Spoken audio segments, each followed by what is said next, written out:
What's up, everyone? Enemy here. So this is going to be a quick video in regards to ADOS and BIPOC. And for those that don't know, ADOS means American Descendants of Slaves, as well as BIPOC, which means Black Indigenous People of Color. So this is kind of my introduction video into ADOS and BIPOC and how it is being interpreted by the media. And I touched on this issue about a week ago on the Pascal show when I called in. And if for those who don't know, Pascal, shout out to Pascal. Pascal he's a YouTuber, and he has a show. It's like a podcast, but he incorporates the chat, at least for now. But that's a good thing. He incorporates the chat as well as he takes phone calls periodically from time to time. I usually don't call unless I'm invited directly to call, or if he's opened up the phone lines and someone else doesn't call. So check Pascal out. I'll leave a link to his channel in the description below. There's also another YouTuber, and the funny thing about it is Pascal is Haitian, and this other YouTuber that I'm about to mention is also Haitian, that I subscribe to, and from time to time he goes live as well. So Pascal, as well as TD, or TD Hip Hop Media, have different views, but they both talk politics. So it's kind of interesting to hear the two different perspectives. So yeah, that's the brief introduction. Check out the two clips that I'm gonna leave that I'm about to show. Like and subscribe to these guys' channels. Make sure you hit the notification bell so you'll be notified when they have uploads, and as well as this channel too if you like my content. And comment below. Let me hear your comments. Let me hear your thoughts. Let me hear your theories. I have my own theories, which I will share in a future video, just to not make this one too long. And, God bless all of you. Have a nice day. And on to the video.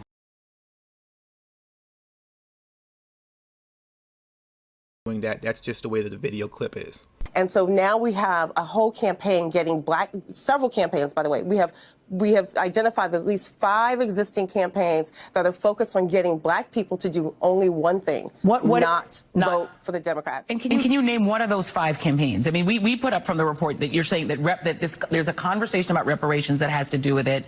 There's a criminal justice conversation. Yes. There's an immigration. Go on. Mm-hmm. Mm-hmm. Reparations, immigration, reparations, immigration, and anything that has to do with the criminal justice system. So the reason that the targeting of Kamala around being a cop is important is because anything that hinges on criminal justice becomes a divisive issue and is being used as a weapon right now. Are there real issues? Absolutely. I want to make sure that people don't dismiss the fact that there are some real issues that we're talking about. I think you had Cory Booker on here talking about police brutality. These are key, important issues to our community. We know that this is the case because in the previous election in 2016, Black Lives Matter was targeted because of their campaign that was focused on police brutality. Right. It's still existing. It's still happening right now. It's just that we're not seeing a way to handle this and do a counter narrative. Very quickly, we're out of time, but how can people tell the difference between the real, genuine thing of Black Lives Matter and the ones that are just designed to make you not vote? How do you even tell? So you can tell right away by the language that they use most of the time. But if you see anyone who says basically tangibles or you're not getting our vote without us getting something back, you should start to pause and take a better look at what they're saying, better look at those accounts and seeing what they're saying. And also, don't forget, same rules apply. If these accounts are brand new, you should pause and look at these accounts and see what they're saying. Yeah, absolutely. Shireen Mitchell, thank you very much. And I know the report report is coming out this week. Really appreciate you breaking it here. Thank you. Thank you. Thank you. And more Ames references. Now understand, this is one of many clips. Joy Reid has a long history of attacking the descendants of American slavery and undermines anything that would actually benefit you politically as it pertains to legislation and policy. So as you can see, as far as Joy Reid is concerned, and the message that she wants to put out there nationally across America is that she simply wants to make sure that America understands that anybody who is caping for reparations is a disinformationalist. Now let's get into the real reason that you clicked on this video, and I'm going to play that clip for you right now and watch how Joy Reid makes it a point to completely discredit the legacy of slavery in order to defend and justify Kamala Harris's position as a black woman in America. A little, your book is a lot about the way that the media kind of handles this and handles the movement, the changing diversity in the country. And I mean, it strikes me that journalists, including journalists of color, are going back and re-asking the same questions that were asked about Barack Obama, when anyone who's thinking logically knows that birtherism is stupid. Kamala Harris was born in Oakland, California. The end. Black people were enslaved in the Caribbean. They were enslaved in America. You get here, it doesn't make a difference. Black people were enslaved in the Caribbean. They were enslaved in America. You get here, it doesn't make a difference. You get here, it doesn't make a difference. You get here, it doesn't make a difference. You're born in America. I mean, by their token, I'm not African American. Both my parents are immigrants. Right. What should the media do differently in looking at these stories? The talking point that Joy Reid just used was wildly disrespectful, and it's actually a white supremacist talking point. We have all heard this before coming from white supremacists, and that's a talking point that, yeah, get over slavery. All over the world, throughout the history of this planet, slavery has existed in one shape, form, or fashion. You're not unique, you're not special, so shut up and get over it. We've all heard this before.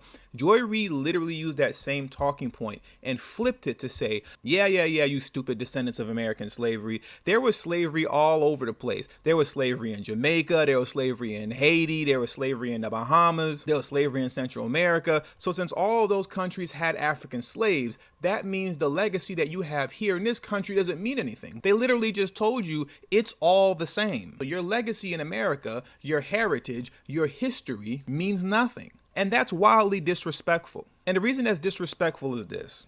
As you all know, I'm Haitian. I say it all the time. I've been mentioning that a lot lately. But I was born and raised in Chicago. And what people like this fail to understand, or I should say deliberately fail to understand, is that my parents, just like Joy Reid's parents, made a conscious decision to come to the United States of America after all the hard work and heavy lifting was done by the descendants of American slavery, who completely uprooted all of the racist Jim Crow laws that blazed the pathway for other immigrants, including all people of color, not just black immigrants, but Hispanics, Asians, everybody. It completely paved the way and opened the door for all of the so-called people of color to come into this country. Without that, my parents don't get to come here. Neither do Joy Ann Reid's parents get to come here. The large majority, overwhelming majority of so-called people of color, when you say people of color, what you're talking about is immigrants and children of immigrants. Let's just be honest about what we're talking about when you say people of color, because you're not talking about the descendants of American slavery. That's not who you're talking about. You're talking about everybody who came after the fact. That's what we're talking about here. And without the descendants of American slavery opening that door for us, our parents do not get to come here. Black Americans, and when I say that, I mean the descendants of American slavery, literally built this country. And then afterwards were locked out of wealth building for 100 years by numerous methods of state-sanctioned political and economic violence. They then uprooted all of these laws by way of fighting, shedding blood, and dying, so that my parents could come here, so that your parents could come here.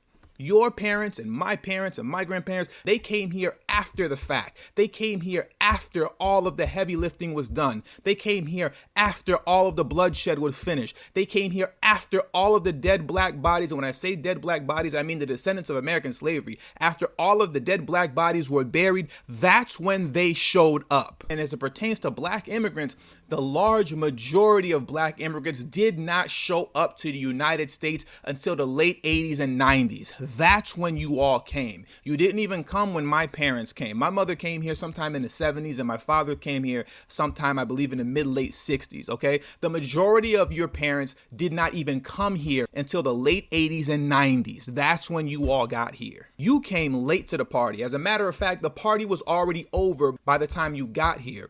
And that's what really irritates me and embarrasses me about people like Joy Reid and Kamala Harris. It's the fact that the descendants of American slavery are the ones who laid down the pathway and opened the door for you to be able to come here. And in return, what you do is spit in their faces by saying your legacy, your heritage, and your history doesn't matter. It's all the same because, yeah, we were slaves too in another country. That is wildly disrespectful. And all because of what? To justify Kamala Harris's blackness so that you can get the black vote. They don't have no policy for you, no legislation for you, no reparations for you. They don't have anything for you that has to do with actually benefiting the black community. There's nothing for you. But apparently Kamala Harris is black because she went to a HBCU and she's an AKA, I think, something like that. One of those sororities where they stick their pinky finger up and say ski-wee, some goofy stuff. Ski-wee, ski-wee. Isn't that the silly stuff that they do? Pinky fingers in the air, ski-wee, some goofy shit. Excuse me. You know what? Let me shut this down. So with all that being said, because now I'm getting irritated and I'm cursing and I don't like to curse. So with all that being said, you may have seen this effort to divide the black community between ADOS, African Descendants of Slaves, and black people who may be here from the Caribbean or Africa. Beware that the same people are doing this. The same people are now undertaking a pernicious effort as though there was no slavery in the Caribbean. As though people who lived in West Africa were not under the yoke of colonialism. But the same people, I suspect, and my instincts tell me, are up to a new chapter, Barbara Arnwine, in trying to divide us. We're trying to create a distinction between, quote, those of us who can trace our family roots back to slavery here in the United States and everyone else, Dr. Janetta Cole. And we have to be, we got to get it some sunshine on the fact that the internet is being used as a tool of manipulation.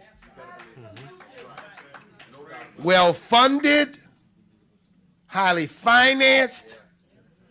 It's a long day away from those campaigns I was involved. Hi, my name is Christina. I'm one of the co-facilitators of Understanding Self and Others for Black and Indigenous people of color. If you're looking for a dedicated space to explore your relationship patterns and to receive feedback from your peers, this group is for you. If you're looking for a space to explore your own cultural and racial identity and honestly to process what it's like to be you on this campus, this group is for you. We hope to see you at Understanding Self and Others BIPOC.